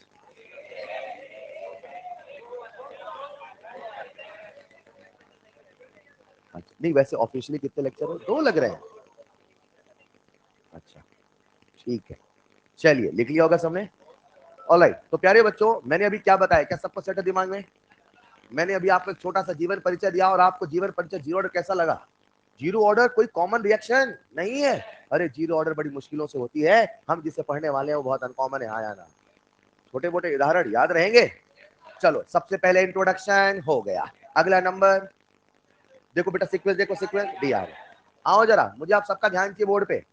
सब लोग बोर्ड पे आइए, लिखिएगा next point D R L. क्या आपने ये लिख लिया था लो प्रेशर में कौन सा ऑर्डर है? लो प्रेशर में फर्स्ट ऑर्डर, हाई प्रेशर में? ऐसा ऐसा ही सवाल बनता है, क्या प्रेशर के बदलने से ऑर्डर बदलता है? बदलता है।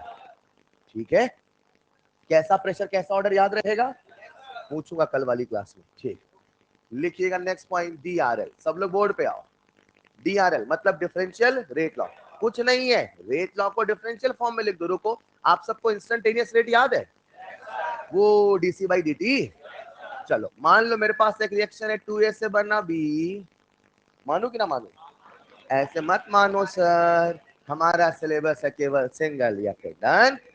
अच्छा, मान लो एक रिएक्शन ए से बना बी, चलेगा? ए से बना 2B, चलेगा? ए से बना NB, चलेगा?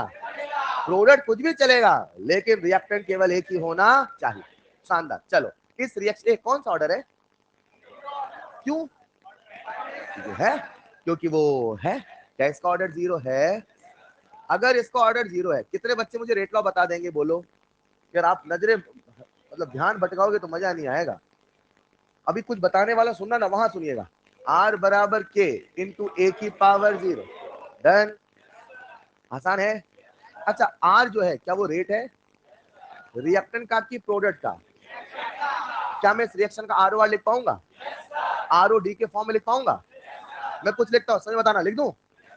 आर ओ आर बराबर आर ओ डी ए बराबर आर ओ ए बी बराबर के। कैच कर गए? इसका लिख के बता दोगे? अब मान लो यहाँ बीच में से लाइन खींचिए, मान लो, ठीक है। जरा मुझे बता देना इस वाली रिएक्शन। कितने बच्चे बता देंगे? रेज हैंड जल्दी से, पक्का बोलो कैसे लिखोगे? आर बराबर R O D A by 1 बराबर बाई 2 बराबर के। सर वहां भी के यहाँ भी के, अरे रेट लॉ तो यही होगा। आर बराबर के इंटू ए की पावर 0, और ए की पावर 0 है तो मत लिखो, आसान है। सुनो, ये जो आर ओ डी है कैसे लिख दो? Minus D A by D T. अरे देखो जादू, minus D A by D T.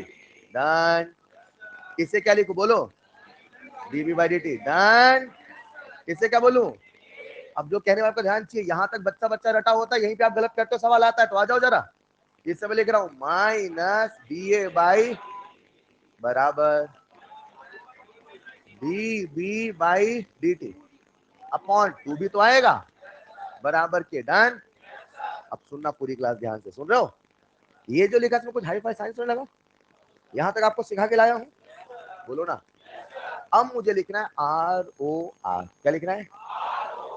ध्यान सुनना, सुन रहे हो? इस रिएक्शन जो आर है ये क्या है? R O R, rate of reaction. ये आर ओ आर है, ये आर ओ आर है, मतलब मैं लिख दूं minus D by D T बराबर के, चलेगा। मैं लिख दूं डी बाई डी टी बराबर के, चलेगा? नहीं चलेगा? डन, इधर बोलो minus D by D T के, चलेगा? इधर कैसे लिखूं? डीबी बाई डी टी बराबर के बराबर 2 के। कंफर्म? याद रखना, हम लोग इस पूरी कहानी में चाहे जीरो ऑर्डर है, चाहे फर्स्ट ऑर्डर है, चाहे nth ऑर्डर है, हम हमेशा लेके चलेंगे रिएक्टेंट। क्या लेके चलेंगे? तो अगर कोई आपसे पूछे डीआरएल, क्या पूछे, तो हम हमेशा रिएक्टेंट के फॉर्म में बताएंगे और लिखेंगे minus D by D T बराबर के। यहां बोलो minus D by D T बराबर के।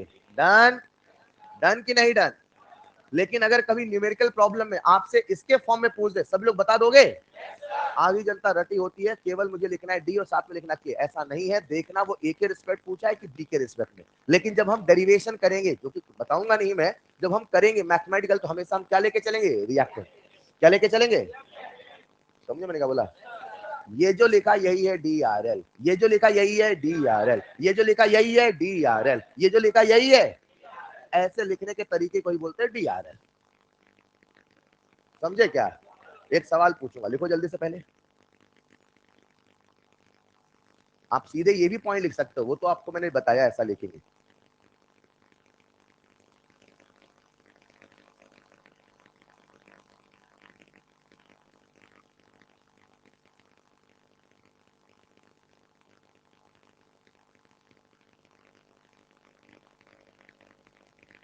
इंट्रोडक्शन हो गया, डीआरएल भी, अगला नंबर आया। अब एक सवाल आता है कि सर जब हमारे पास डिफरेंशियल रेट लॉ है तो हमें इंटीग्रल रेट लॉ की आवश्यकता क्यों है? Simple thing is, differential rate law instantaneous को बताता है।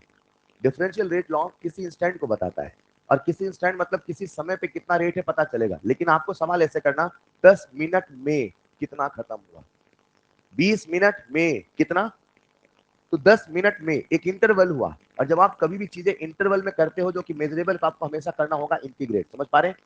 इंस्टेंटेनियस जो कि डिफरेंशिएशन को बता रहा, लेकिन हमारा जो पूरा का पूरा सिलेबस है, हमारा जो पूरा का पूरा सिलेबस है वो एवरेज में डील करता है, इसीलिए हमें उसे इंटीग्रेट करना पड़ेगा। मैं आपसे सवाल ऐसे कराऊंगा, 10 मिनट में कितना रिएक्टेंट खत्म हुआ, 20 मिनट में कितना रिएक्टेंट खत्म हुआ। 20 मिनट में मतलब एवरेज ना यार। हेलो, क्या हम एवरेज और इंस्टेंटेनियस सीख के आए हैं? चेक करते हैं। तो जब भी कोई ऑर्डर पढ़ेंगे, इंट्रोडक्शन हो गया, डीआरएल भी हो गया। एक सवाल पूछता हूं फिर आगे बढ़ते हैं, चेक करता हूं आप लिख पाओगे कि नहीं। लिख लिया होगा सबने?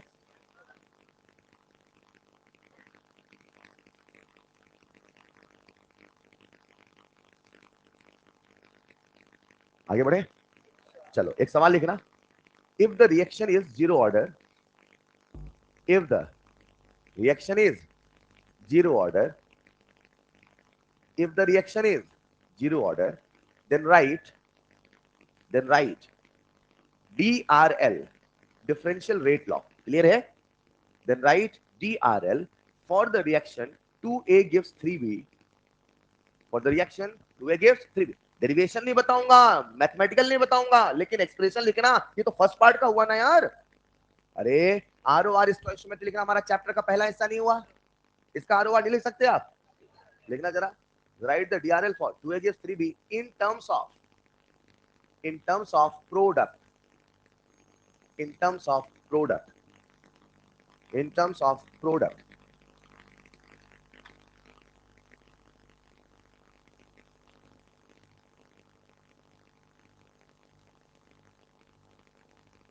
बन गया होगा? कितने बच्चों से बन जाएगा रेजोनेंट? क्या बात है। बस मुझे यही सिखाना था कि हमेशा रट के मत जाना, minus J by D T बराबर के, बस इतना ही आपको सोचना पड़ेगा वो कैसे पूछ रहा है। फिलहाल सीधे लिख दूं क्या मैं? D B by D T बराबर 3K। That's it, that's it. क्यों that's it? Sir zero order है सर, तो कंसंट्रेशन तो आएगा नहीं। नहीं समझे? अरे यार, क्या उसने हमसे प्यारे बच्चों पूछा है? क्या पूछा है? DRL कैसे? अभी बताया था कैसे लिखोगे। देखो आर ओ आर बराबर R O D A by 2 बराबर R O A B by 3 बराबर के इंटू ए की पावर 0। 2 लगाऊं क्या पावर? क्यों 2 क्यों लगाऊं? जीरो ऑर्डर है। तो आपको कैसे पता जीरो ऑर्डर है? तो है, तो रेट लॉ तो यही होगा ना। अभी नहीं बनेगा, बन जाएगा। तो लिखो ना, इतना क्या सोच रहा है, इतना आसान सा सवाल है। D B by sorry dt, dB by dt is equal to 3 times of K. आसान है क्या? चलो इंट्रोडक्शन हो गया। क्या कॉमन है? क्या कॉमन है? कॉमन। एग्जाम्पल याद रहेगा? बोलो। हाँ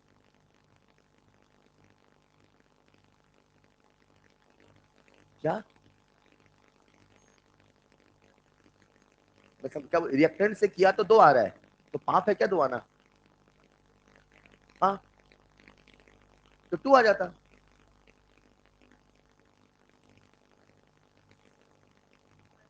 मैं आपका डाउट नहीं समझ पा रहा हूं, एक मिनट। पहला, प्रोडक्ट से किया तो यहाँ 3 आया, रिएक्टेंट से किया तो 2 आया।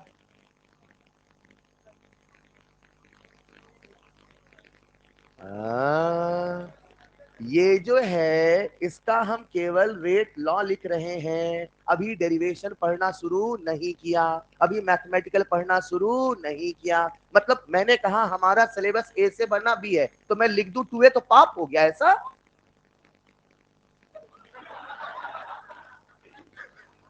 हाँ, ये तो मैंने आपको चैप्टर के पहले हिस्से में ही सिखा दिया था।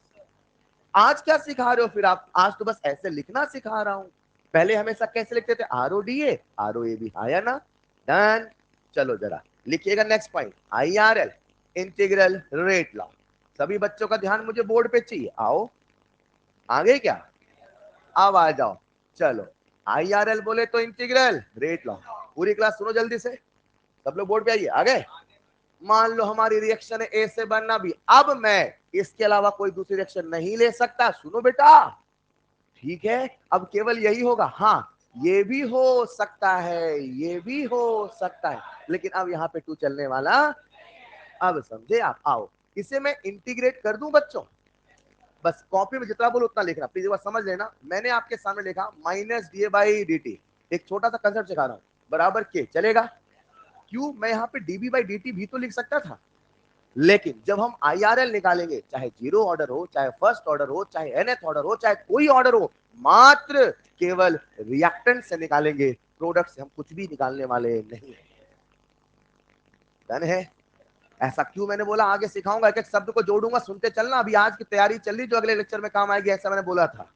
हेलो, चलो कैसे इंटीग्रेट कर लोगे? सभी बच्चों को इंटीग्रेट करना आता है? अरे आता है ना। यहां लिखा मैंने माइनस डी ए, यहां लिखा के डी टी, इंटीग्रेशन करूंगा, लिमिट लगाऊंगा, इनिशियल। अरे हाँ या ना?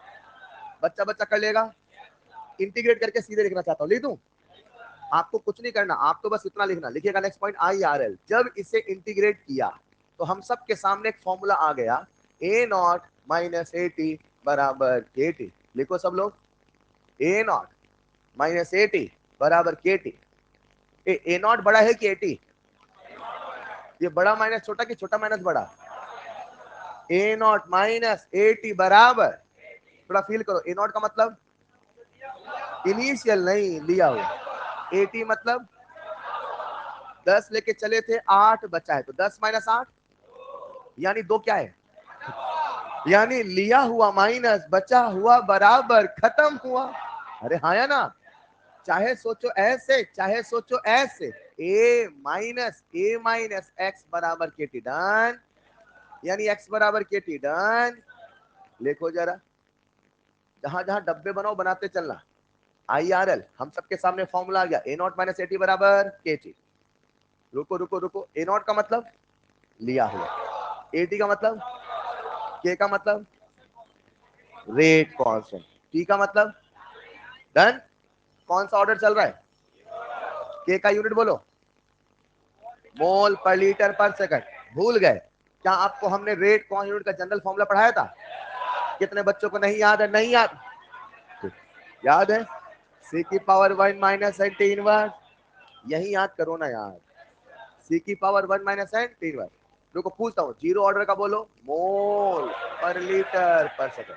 फर्स्ट ऑर्डर याद आया? बस बस बस, इधर आओ। क्या हम सबके सामने फॉर्मूला आ चुका है? अब इस फॉर्मूले को तोड़ेंगे, मरोड़ेंगे, घुमाएंगे, एक चीज समझते चलिएगा। डन, पहला कंसेप्ट। दूसरा कंसेप्ट, कोई दिक्कत? एक्स बराबर, एक्स क्या है? खत्म हुआ। एक्स क्या है? यहां लिखा 1, यहां लिखा 2, डन। एक्स कौन खत्म हुआ? रिएक्टेंट की प्रोडक्ट। अब थोड़ा दिमाग लगाना, आ जाओ कंसेप्ट नंबर 3 में। ए से बनना बी, क्या बोला मैंने? जितना खत्म हुआ उतना बनेगा, जितना खत्म हुआ उतना बनेगा।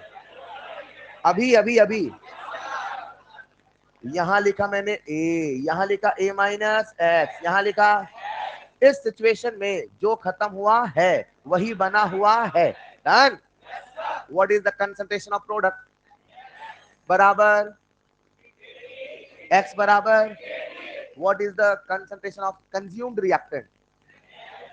बराबर डन। एक्स का मान KT है, एक्स का मान KT है, एक्स का मान। अब समझ गए तो समझना, मैंने आपके सामने रिएक्शन कुछ ऐसे लिखा, ए से बनना 2B, ए से बनना, कितना लेके चले थे, कितना चला गया, कितना बनेगा? डन। अच्छा कितना गया? एक्स बराबर, एक्स बराबर कितना बना, कितना बना? 2KT। नहीं समझे? एक्स का मान KT, तो स्टोइकियोमेट्री देख के प्रोडक्ट बता दोगे। 2 है तो 2KT, 3 है तो 4 है तो N है तो। Next point, concentration of product. Next point, concentration of product, वही लिखवा रहा हूं। Next point, concentration of product. A zero order चल रहा, first order concentration of product. लिखिएगा प्यारे बच्चों, ए से बनना NB, प्रोडक्ट ए है कि बी? ए है कि बी? तो लिख देना कंसंट्रेशन ऑफ बी बराबर NKT। डन। तो मेरे को बी बराबर NKT चलेगा। आइए जरा रुकना ध्यान से, हम सबके सामने IRL आया कि नहीं आया? कितने बच्चों को याद हो गया? याद हो गया? A0 माइनस बराबर, रुकना ध्यान से, इंट्रोडक्शन DRLB IRLB। अब हम न्यूमेरिकल ओरिएंटेड थॉट ला रहे हैं अभी। अच्छा हमारी जो फ्लो था, फ्लो के हिसाब से अगला नंबर क्या आना चाहिए? अभी इंपॉर्टेंट फॉर्मूला में नहीं आए, अभी उस इक्वेशन को तोड़ रहे हैं, मरोड़ रहे हैं, चलेगा? समझदार है तो प्यारे बच्चों और चलते अगले कंसेप्ट में। एक्स बराबर, भूलना नहीं, एक्स बराबर जीरो ऑर्डर फर्स्ट ऑर्डर, सारी कहानी एक्स बराबर KT। सुनो सुनो सुनो, एक्स बराबर ए, समय के साथ के बदलेगा। हाँ, एक एक्सेप्शन बताया था ना वो, एक बार आंधी आई थी तो बदल गया। यानी मैं कह दूं K बराबर X/T, चलेगा? चलेगा? X का मतलब, T का मतलब, चलेगा। t1 समय में x1 खत्म हुआ, t1 समय में, t2 समय में x2 खत्म हुआ, दोनों का क्या बदलने वाला, कह दूं बराबर, चलेगा। लिखिएगा नेक्स्ट पॉइंट। सर ये क्या किया आपने, रुको रुको, ये क्या किया समझे क्या, अभी समझाता हूँ, इसको एक सवाल के माध्यम समझाता हूँ, एक जादू दिखाता हूँ। आओ इसको लिखो बेटा, पहले छापा मार खेलो ना। कितने नंबर हो गए देखो, नंबर 1, नंबर 2, नंबर 3, अगला नंबर, आधे इसी में परेशान थे हैं। आइए इस पूरी कहानी को एक सवाल के माध्यम से करते हैं आत्मसात। लिखो जरा, बोलो। 40% of reactant, 40% of reactant, 40% of reactant reacts in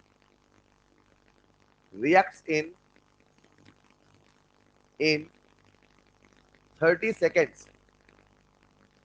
40% of reactant reacts in 30 seconds. Then calculate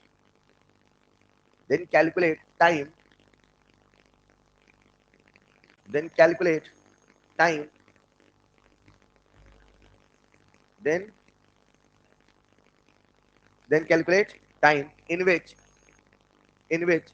70% of reactant react. रुको रुको मुझे करने दो।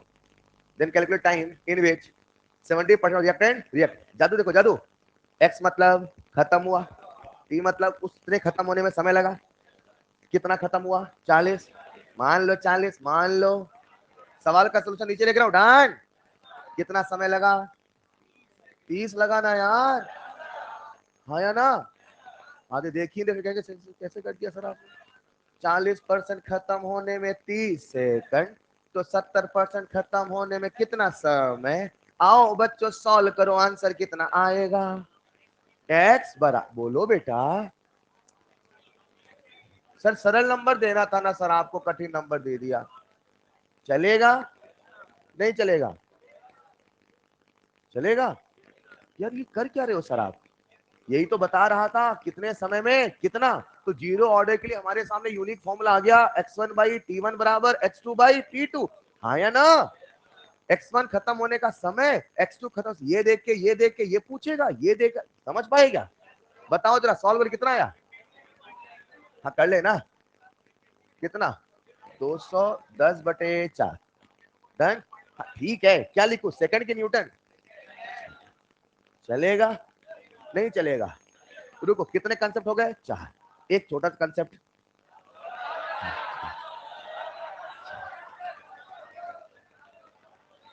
चलो ये सिलसिला जारी रहेगा नेक्स्ट क्लास में। आपका होमवर्क दे दिया, कल बता दूंगा, फिर आऊंगा मैं, टेंशन ना लो, अभी आता रहूंगा, अभी बहुत आऊंगा। हाँ चलिए रुक जाओ, होमवर्क आपको दे दिया, डिस्कशन क्या करना है बता दिया, पढ़ाई करेंगे, रिवीजन करके आएंगे, शॉर्ट नोट शुरू करें, ठीक है, लाइटली ना लें, सब कुछ खत्म करते चले। दैट्स ऑल फॉर टुडे, मिलते हैं नेक्स्ट क्लास में, थैंक यू सो मच। हाँ अरे एक बच्चा कह रहे मैंने ऑर्डर बताया नहीं, मैं पढ़ा 0 ऑर्डर रहा हूं, पूछ रहा हूं सवाल 15 ऑर्डर का, लिख लो अभी, बट ऑब्वियस है 0 चल रहा है, वो तो नीट में आएगा तो समझना पड़ेगा ना यार, आप भी